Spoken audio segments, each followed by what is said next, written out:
Bonjour et bienvenue au cabinet Delta Thérapie. Alors que nous venons de retrouver une partie de notre liberté, un constat vient d'être fait. En moyenne, pendant cette période de confinement, les Français ont pris 2,5 kg.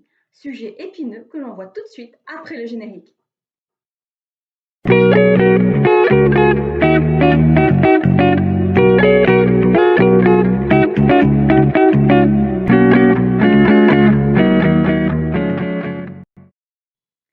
Alors, comme je vous le disais en introduction, nous allons nous attarder aujourd'hui sur le surpoids et plus particulièrement sur les comportements alimentaires dégradés qui favorisent un surpoids. On va décrypter comment tout cela se met en place pour que vous puissiez commencer à agir dessus. Pour cela, nous allons donc prendre un exemple. Vous vous sentez dans une situation où vous n'êtes pas très bien. Votre cerveau et votre inconscient, qui détestent les émotions négatives, vont aller chercher dans tous vos programmes, donc vos comportements, la liste de tous les comportements qui vous déclenchent d'une façon automatique des émotions positives. Et le tout premier comportement qui nous déclenche une émotion positive, il est instinctif, c'est celui de manger. C'est également celui qui peut être le plus simple, le plus facile d'accès.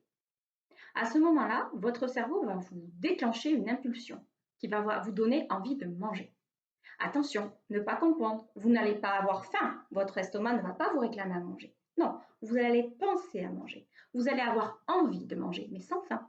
Et c'est à ce moment-là qu'on se rappelle généralement, j'ai acheté un paquet de gâteaux et je me souviens, je crois qu'il est au fond du placard.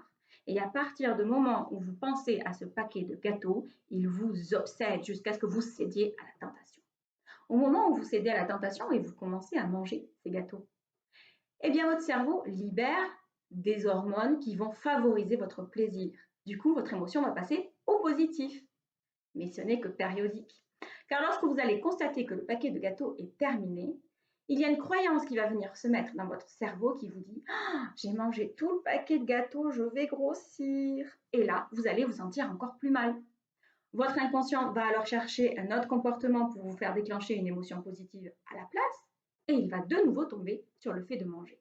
Vous êtes rentré dans un cercle vicieux.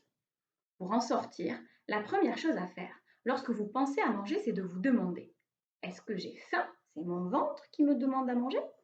Ou est-ce que j'ai envie de manger? C'est mon cerveau qui me le demande. Et si j'ai envie de manger, qu'est-ce qui me déclenche cette envie de manger?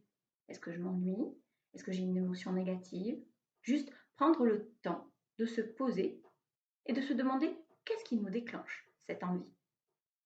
Et une fois que vous aurez mis le doigt dessus, ou même si vous n'y arrivez pas, occupez-vous, faites autre chose, changez d'activité et déclenchez par le fait une coupure de la pensée et de l'envie de manger.